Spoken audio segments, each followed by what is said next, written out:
নমস্কার। কবিতা পাঠের সময় এখন। আমরা কবিতা পাঠে ছিলাম, আমরা কবিতা পাঠে আছি এবং আমরা কবিতা পাঠে থাকব। জয় গোস্বামীর বজ্রবিদ্যুৎ ভর্তি খাতা, এই বইটি থেকে আত্মজীবনীর অংশ আমরা পড়ছিলাম। একটি ভিডিওতে আমরা আত্মজীবনীর অংশ 1, 2, 3, 4 পড়েছিলাম। দ্বিতীয় ভিডিওতে আমরা আত্মজীবনীর অংশ 5 ও 6, যেগুলির শিরোনাম হচ্ছে লাঠি লিখিত কবিতা এবং সে বইতে যা যা আছে, এ দুটো পড়েছি পরের ভিডিওতে।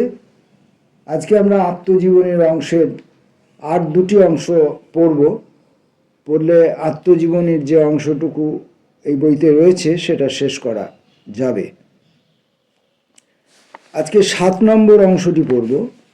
7 নম্বর অংশটিরও একটি নামকরণ করা হয়েছে, বইটি পড়বার পরবর্তী গল্প। অর্থাৎ আগের পর্বে সে বইতে যা যা আছে আমরা পড়েছি বিস্তৃতভাবে।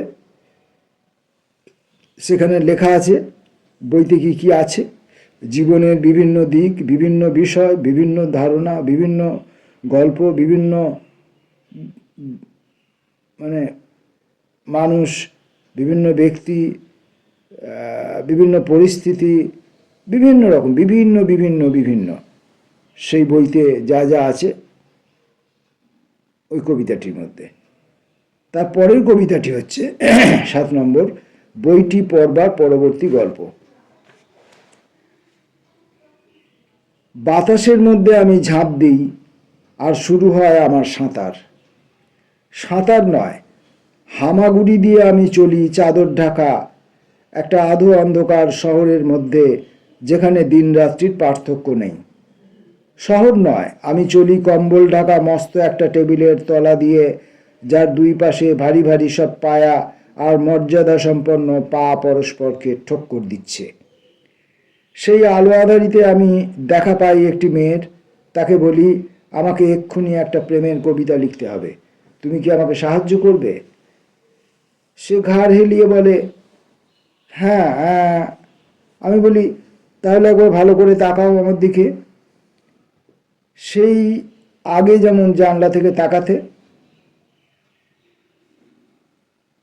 সে ঘাড় হেলিয়ে বলে, হ্যাঁ হ্যাঁ, এরকম ব্যাপারটা হবে আর কি। আমি ঠিকমতো করে ওখানটা পড়তে পারিনি ওই জায়গাটা। তুমি কি আমাকে সাহায্য করবে? তাকে বলি, আমাকে এক্ষুনি একটা প্রেমের কবিতা লিখতে হবে, তুমি কি আমাকে সাহায্য করবে? সে ঘাড় এড়িয়ে বলে, হ্যাঁ। আমি বলি, তাহলে একবার ভালো করে আমার দিকে তাকাও। সেই আগে যেমন জানলা থেকে তাকাতে। সে পূর্ণ চোখে তাকায় আর তার গভীর কালো আঁখি তারায় ফুটে উঠতে থাকে আলো জ্বালানো সব সংখ্যা আর অক্ষর। দাগ আর ফুটকি, তথ্যের পর তথ্য, ত্রুটি নির্দেশের সূচক। আমি চোখ নামিয়ে বলি, তোমার পায়ের পাতা দুটো একটু জড়ো করবে? আমি মুখ রাখবো একবার। সে বলে, কিন্তু আজকেই সকালে যে দুটো ফুল পেজ বিজ্ঞাপন এসে গেল, তার একটা হাতের পাতা ভরে ঝলমল করে শুটিং শাটিং, আর অন্য হাতের পাতার উপর দিয়ে ছুটে যায় হিরো হোন্ডা। আমি মিনতি করে বলি, বেশ, তাহলে অন্তত জিভ ভেঙাও একবার। সে মুখ খোলে, কিন্তু মুখ বন্ধ করতে পারে না। আর তার গলার ভেতরকার গর্ত থেকে উঠে তার জিভের উপর দিয়ে গড়িয়ে নামতে থাকে মস্ত মস্ত নিউজ প্রিন্টের রোল। তার চোখের তারা উল্টে যায়। আমি ছড়িয়ে থাকা নিউজ প্রিন্টের ওপর দিয়ে এগোতে থাকি আর দেখতে পাই আলপনার পর আলপনার পর আলপনা। তারপর ওই তো মা লক্ষ্মীকে দেখতে পাই, আর সঙ্গে সঙ্গে দুহাতে দুজনের শাড়ি খুলতে খুলতে এগোই। কেউ আমাকে আটকাতে আসে না। আড়ালে কোথাও প্রচণ্ড বাজনা বেজে ওঠে আর গৃহস্থরা ছুটে এসে দেখতে বসে যায়। আমি আর কাগজের পর্বত ডিঙিয়ে লাফ মারিও পারে। এই অংশটা আবার পড়বো, এটা বিরাট বড় একটা লাইন। তার গলার ভেতরকার গর্ত থেকে উঠে তার জিভের ভেতর দিয়ে গড়িয়ে নামতে থাকে মস্ত মস্ত নিউজ প্রিন্টের রোল। তার চোখের তারা উল্টে যায়। আমি ছড়িয়ে থাকা নিউজ প্রিন্টের উপর দিয়ে এগোতে থাকি আর দেখতে পাই আলপনার পর আলপনার পর আলপনা। তারপর ওই তো মা লক্ষ্মীকেও দেখতে পাই, আর তার সঙ্গে দুহাতে দুজনের শাড়ি খুলতে খুলতে এগোই। কেউ আমাকে আটকাতে আসে না। আড়ালে কোথাও প্রচণ্ড বাজনা বেজে ওঠে আর গৃহস্থরা ছুটে এসে দেখতে বসে যায়, আর আমি কাগজের পর্বত ডিঙিয়ে লাফ মারি ওপারে। ওপারে দিগন্ত অবধি জল, প্রাণী বা মানুষ কিছু নেই। জলের ধারে একটা মস্ত পাথরের উপর কাঁধে একটা গ্লোব নিয়ে ছবির ভঙ্গিতে বসে আছে অ্যাটলাস। জলের ধারে একটা মস্ত পাথরের ওপর কাঁধে একটা গ্লোব নিয়ে ছবির ভঙ্গিতে বসে আছে অ্যাটলাস। আমাকে দেখেই কাঁধ থেকে গ্লোবটা ফেলে দিল জলে। গ্লোবটার সঙ্গে সঙ্গে হুশ করে ওপারে গিয়ে একটা অর্ধেক সূর্যাস্ত হয়ে গেল। সে উঠে বলল, যা ভাবছো তা নয়, আমি সমুদ্র, অ্যাটলাস নই। তুমি কি আমাকে নিয়ে কখনো কিছু লিখেছ? আমি বলি, সুযোগ হয়নি। বেশ, তাহলে এখন লিখে দাও একটা গীতি কবিতা। আমি বলি, কিন্তু আমি যে এখন একটা প্রেমের কবিতা লেখার চেষ্টা করছি। চেষ্টা করছো করো, কিন্তু মনে রেখো, সমুদ্রকে নিয়ে না লিখে এখান থেকে ফিরতে পারবে না কোনো কবি এই পৃথিবী থেকে। তুমিও পারবে না। এই বালুতর তোমার জন্যে, যাও লেখো। চেষ্টা করছো করো, কিন্তু মনে রেখো, সমুদ্রকে নিয়ে না লিখে এখান থেকে ফিরতে পারে না কোনো কবি এই পৃথিবী থেকে। তুমিও পারবে না। এই বালুতর তোমার জন্য, যাও লেখো। সমুদ্রের জন্য গীতি কবিতা। উপচে পড়লে, ঢেউ লাগালে আর ফেনায় ফেনা করে দিলে এই সমুদ্র। আমার মাথা ঢুকিয়ে দিলাম, মাথা বের করে নিলাম, আমার গলা শুদ্ধ গর্দান কামড়ে খেতে গিয়ে নিজের দাঁত ভেঙে ফেলল এই সমুদ্র। আমি বিরাট একটা হাঁ করে শুয়ে রইলাম বালির ওপর, যতক্ষণ না গর্জন করতে করতে দৌড়ে এসে আমার মুখের মধ্যে ঢুকে পড়ল এই সমুদ্র। আমি চিত হয়ে শুয়ে পড়লাম, আর রাগে হাত পা ছুটতে ছুটতে ফোয়ারার মতো আমার নাক মুখ দিয়ে বেরিয়ে গেল এই সমুদ্র। তারপর ধোঁয়া আর ছাই, গরম কাদা আর হাড়গোড় উদিগীরণ করতে করতে একসময় নিজেকে বুঝিয়ে ফেলল এই সমুদ্র। লেখা শেষ করা মাত্রই আমি মুখ তুলে দেখতে পাই সামনের সমস্ত জল শুকিয়ে গেছে। বিরাট এক মরা সুরঙ্গ খাত, সমুদ্র খাত। আকাশে অদ্ভুত লাল রঙের আলো। দূরে দূরে পড়ে আছে প্রাচীন সব জলজন্তু আর সরীসৃপের কঙ্কাল।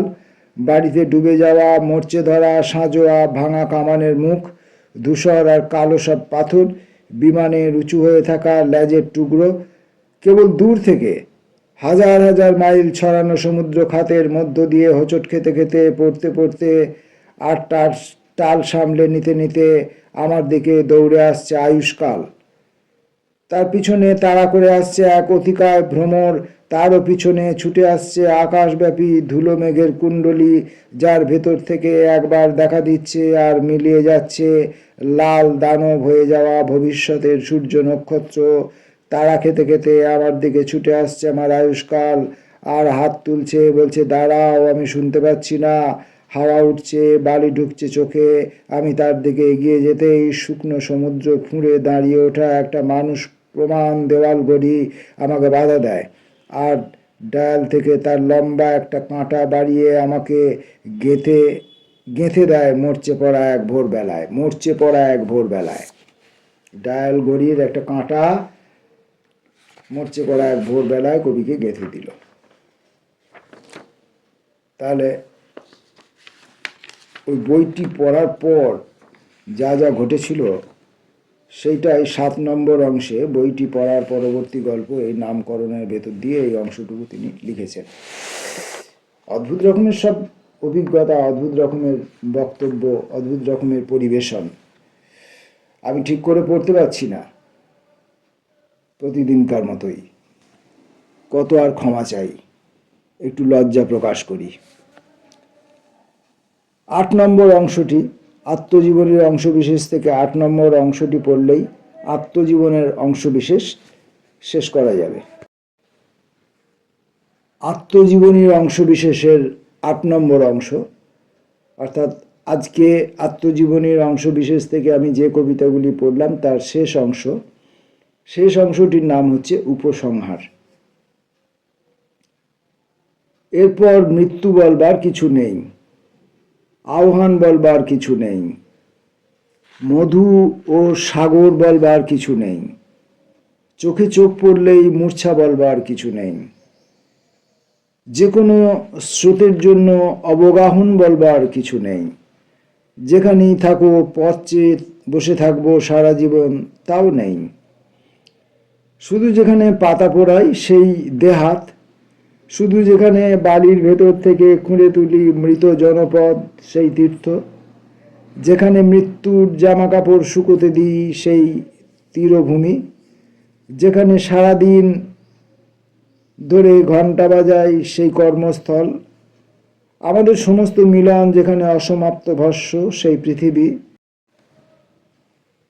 পৃথিবী হাতের পাতায় রেখে বহু কষ্টে তুলে ধরা সারা জীবনের সেই মরুখণ্ড, যেখানে আর আমাদের দেখা হবে না, মৃত্যু হবে না, ছায়া হবে না, ঘুমন্তকে সূর্যের পাশে রেখে আসা হবে না, মেঘের ভেতর আত্মগোপন করা হবে না, সবুজ পত্রিকা হবে না, একটার থেকে আর একটা ঝুলিয়ে রাখা তলোয়ারের নিচে ছুটে যাওয়ার উত্তেজনা হবে না কারো সঙ্গে, নতুন নতুন পাথর হবে না, জলোচ্ছ্বাস হবে না, তীরবর্তী কালো ও সবুজ গাছপালাও হবে না কারো সঙ্গে। আর কোনো উৎসবের সামনে দাঁড়াবো না বাকি জীবন, রঙ্গিলি বিহুর সামনে দাঁড়াবো না, আর কাউকে বলবো না আজ মৃত্যুর পরের দিন, আজ আলোর পরের দিন, ধূলিকণার পরের দিন, দুঃখের পরের দিন। আজ থেকে প্রেম লিখব না আর, শুধু মাথার ভেতর লুকিয়ে নিয়ে ঘুরবো এক বজ্রবিদ্যুৎ ভর্তি খাতা। তার এই আত্মজীবনীর অংশবিশেষের শেষকালে এসে আমরা সারা জীবন ধরে, কবির সারা জীবন ধরে তিনি যা যা অভিজ্ঞতা সংগ্রহ করেছেন, যা যা অভিজ্ঞতার সম্মুখীন হয়েছেন, সেগুলি এই যে লিপিবদ্ধ করেছেন সেটি হলো বজ্র বিদ্যুৎ ভর্তি খাতা। তো সঙ্গত কারণে আত্মজীবনীর অংশ বিশেষের পাঠ আমাদের আজকে এখানে শেষ হলো। আমরা এর পরেই, এই পাঠ পর্বের পরেই কি আমরা অন্য কবিতায়, জয় গোস্বামীর অন্য কবিতার পাঠের মধ্যে ঢোকা কি আমাদের উচিত হবে? সম্ভবত উচিত হবে না। তো সেই জন্যে এর পরের কবিতা আমরা পরের ভিডিওতে পাঠ করব। এখনকার মতো নমস্কার।